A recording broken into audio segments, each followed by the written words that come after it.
marco do saneamento básico. A gente votou pelo novo marco do saneamento básico em 2020. Por quê? Porque é uma coisa importante. O Brasil está é a treva. Não adianta você querer que a criança aprenda Paulo Freire, Marx, Adam Smith. Smith é a grife de roupa. Né? Eu sempre me confundo com essas coisas. Que a criança aprenda a fazer conta, a ler, que ela lê a Eva viu a uva, Caminho Suave, Caminho Pedregulhoso. Não adianta você querer oferecer nada de educação. Se você não tem saneamento básico em casa, você não vai se preocupar em pegar um livro. Você não tem, desculpe a expressão, você não tem onde defecar. Você acha que você vai ter onde ler um livro em casa? Você não tem onde lavar a mão. O que vai acontecer com a página do livro, minha gente? O primeiro ponto de dignidade, que é o direito mais fundamental da humanidade, é o saneamento básico. É você ter água e esgoto em casa. E mais da metade da população brasileira não tem. E o Estado foi ineficiente. E aprovou-se em 2020 o novo marco para que se tentasse até 2033, porque olha como a tarefa é difícil, universalizar saneamento básico para o povo brasileiro. Então isso é o básico. Não adianta escola, não adianta merenda. Se você não tem saneamento básico, você não tem dignidade. E a Simone Tebet, ela votou a favor, porque ela entendeu que isso é importante. E agora, ela, que é a ministra do Planejamento, deixou passar o decreto do Lula, que desfigurou o marco do saneamento básico, sobre o argumento esdrúxulo de que só o Estado pode levar dignidade para essas pessoas. Não fez até hoje. Cadê o alinhamento da Simone Tebet? Ela foi lobotomizada? Essa é a pergunta. Eu vou ser bem sincero aqui, se me permite, Pavio. Claro, mas eu não quero ninguém sincero. Eu vou ser bem sincero. Ela não tinha o que deixar ou não deixar. Ele é o chefe dela, né? Então... Mas nem protestar, assim, tá tudo bem? Eu não quero perder meu salário. Senhor. Isso é complicado. É meu chefe. Cadê a candidata pantaneira? Lembra no debate? Toda ela falava, o meu Pantanal, o meu Pantanal. Eu achava que ela ia virar Juma Marruá, ia virar onça a qualquer hora ali dentro. Cadê a mulher pantaneira? Você sabe que eu tenho profunda admiração pela Simone, isso é notório desde quando eu comecei aqui, entrei aqui, eu tenho profundo respeito por ela. Porque é uma mulher social-liberal, é uma mulher social-liberal que votou, como você bem disse, a favor do saneamento, que à época a oposição foi contra, a oposição à época do governo era o PT. Bolsonaro, que era o PT e outros partidos. E eu também fui contra, né? Porque você tem descarga em casa, querido. Não, eu fui contra a posição da oposição. Então tá bom, desculpado. Fui contra a posição da oposição. Culpa, me desculpe, me perdoe e me absolva. Não, mas perdoa, tá absolvido. Agora, a questão é o seguinte, que existe uma parcela de uma esquerda que acha que nada tem que ficar com a iniciativa privada, que tudo tem que ser monopolizado pelo Estado. Isso sim é comunismo. E eu não sou comunista, eu sou um capitalista, mas eu sou mais à esquerda dentro do capitalismo, sou um social-democrata. Então eu defendo que haja um diálogo contínuo entre o Estado e a iniciativa privada. E essa lei que foi aprovada, o marco, ela é fundamental para garantir que todos tenham pelos próximos anos, 100% dos brasileiros tenham saneamento básico, tenham onde defecar. Vocês sabem o que é isso? Então, eu sou contra o decreto. Agora, se existe alguma ressalva por parte do governo federal em relação a questões do projeto, do marco, como que é feito, como que vai ser feito isso, aquilo, tem que discutir com o Congresso Nacional, elaborar um projeto de lei, né? Agora, eu sou contra. Sabe o que ele fez, Rodolfo? Lembra daquele comercial? Taca-lhe pau, Marco. Ele pegou o marco do saneamento básico e taca-lhe pau, com um decreto assim. O Congresso lá, inércia. Mas isso é muito ruim, sabia? Quando você isso porque tem funcionário, até no banheiro do Congresso, deve ter funcionário para apertar a descarga. O Congresso gasta 5 milhões por ano com ascensorista, gente. É que tem. 5 milhões por ano com ascensorista. Deixa aí que eu aperto. Tem lá, Alfredo... Não sei se é remunerado, mas tem gente que passa em todos os... Se bobear, ganha até jeton. Os assessores. Eu vou pegar no que o Léo estava falando, porque a Simone Tebet também tem meu respeito por ser uma mulher e tá lá, né, na política. A gente sabe que a política não é fácil para a mulher e ela tá lá. Mas o que me deixa assustado é essas pessoas se calarem. A Marina Silva já deu indícios lá atrás, quando ela se calou também, quando o Lula falou uma asneira sobre o Chile e o carvão e tudo que ia ser extraído de lá e aquela confusão toda que ia fazer muito mal, que era 10 vezes mais poluente um gás, enfim. E agora eu vejo a Simone Tebet recuando num avanço que ela defendeu. Será que ela não tem voz ativa, ela não tem opinião própria, ela não pode defender os seus ideais? Lembrando que ela chegou onde ela está, sabe, levantando uma bandeira, tentando ser presidente da República.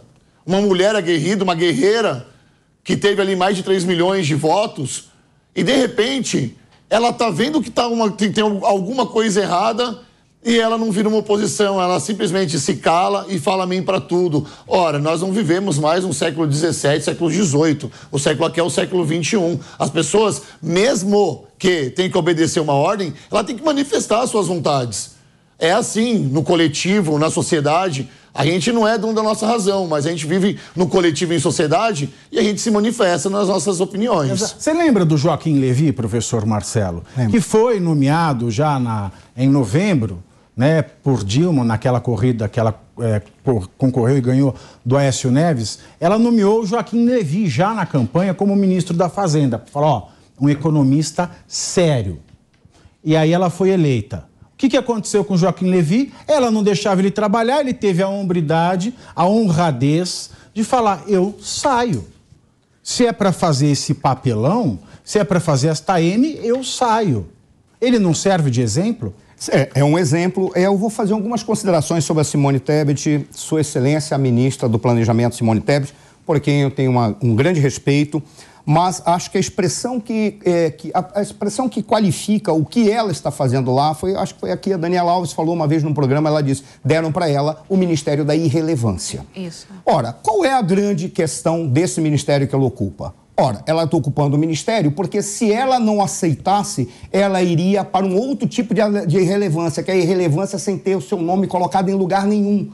É um ministério que não serve para nada. É um ministério que está a reboque para ser um assessor do Haddad, que é alguém que está meio perdido nas questões de economia. Esse é que é o grande problema. Aí eu concordo com o Léo. Quando o Léo disse assim, por que ela não vai falar? Ela é membro de um governo. E ela tem um chefe, ela tem que calar a boca, então ela faz como o Levy. Vai embora.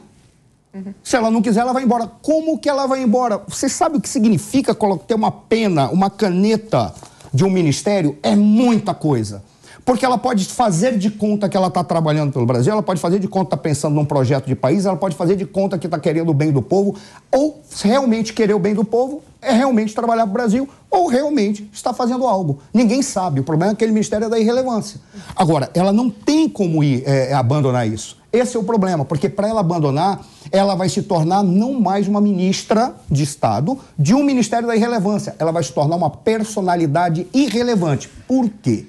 Porque ela se falava como uma pessoa da direita Aí ela virou uma pessoa da direita. Aí é que tem um detalhe. Não é a questão dela ser virada uma pessoa da direita, não. Ela está vista como traidora. Entendi, Haddad. Mas é que ela está sendo vista como traidora. Isso é da vida. Deseja-se a traição, despreza-se o traidor. O traidor é engolido e devorado por todos. E ela quer tempo para tentar construir alguma coisa, para dizer, não, eu sirvo para algo. Eu sonhava com o Brasil melhor e eu não gostava do Bolsonaro, que era um monstro. O Bolsonaro não é um monstro. O Bolsonaro tentou fazer tudo o que ele pôde da forma certa. Ele não se expressava bem. Ele não se expressava bem. Mas espera aí. Você vai querer comparar, dizer que julgar presidentes que não se expressam bem? Pega Sua Excelência Presidente Dilma, em vários lugares. Pega o Lula, quando ofendeu Pelotas inteiro, quando ofendeu todas as mulheres, quando falou um monte de bobagem, ofendeu o agronegócio. Ele se expressa bem?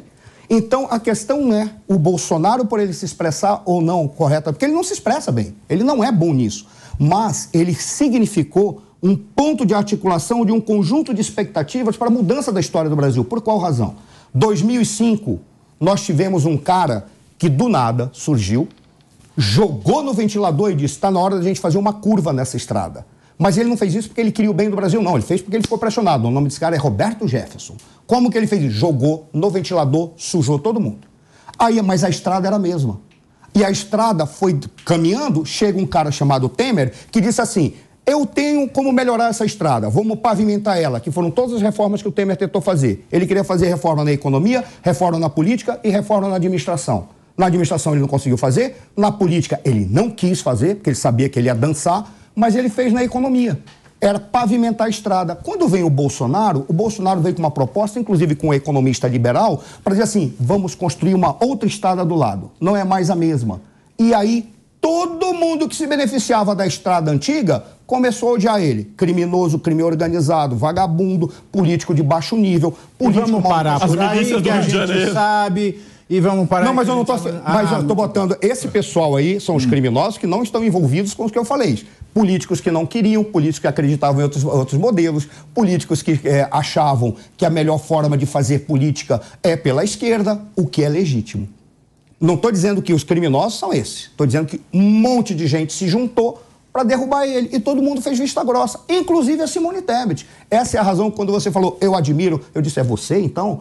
Porque aqueles que diziam, quando ela dizia, eu sou uma social-liberal, uma liberal-democrata, qualquer coisa que seja, então por que você está apoiando toda a destruição de uma tentativa de construir uma nova estrada? A Simone Tebet, ela foi para a comitiva da China? Não. Não foi? Não, até mesmo Você acha que se ela fosse, Dani, perigava ela ficar no Tibete? Complicado, hein, Pavinato? Olha, mas ela não foi justamente porque, como o Sônia estava falando, é um ministério burocrático, não é? Então, ela, na verdade, ela está abaixo de todos os ministros. Ela não teria nem o que fazer lá na China. Então, foi uma decisão muito sábia não levá-la, né? Porque, efetivamente, não teria nenhuma função. E, até concordando aqui, indo na linha do que o Suano estava apresentando, a Simone... ela não se coloca contra, não é só porque ela está no governo, porque ela poderia criar, não é, ou tentar se colocar como uma pessoa de se construir pontes e se colocar alternativas de projetos. Mas isso ela não faz. Por que ela não faz? Na verdade, é que ela está fazendo o que 99,9% dos políticos, qualquer um deles, faz, não é? Que é a busca da autossobrevivência. Então, ela não vai colocar nenhum tipo de proposta e que ela possa se sobressair de alguma forma, se ela ainda tem capacidade para fazer isso, não é? Então, ela vai ficar ali mofando, tá, neste ministério burocrático e tentando se colocar em uma luz ou outra, algum holofote para que ela não saia de vez da cena política, mas eu volto aqui com a minha previsão lá do início do governo, quando ela foi colocada como ministra. Ela vai perder espaço na política ao longo desses anos, porque ela vai ser colocada de lado e pouco a pouco nós deixaremos de falar o nome dela. Então eu vejo que ela não tem... Ela ia ficar no Tibete. Com certeza. Ela ia ficar no Tibete. Gente, é muita notícia para um dia só. Esse país é uma máquina mortífera de notícias.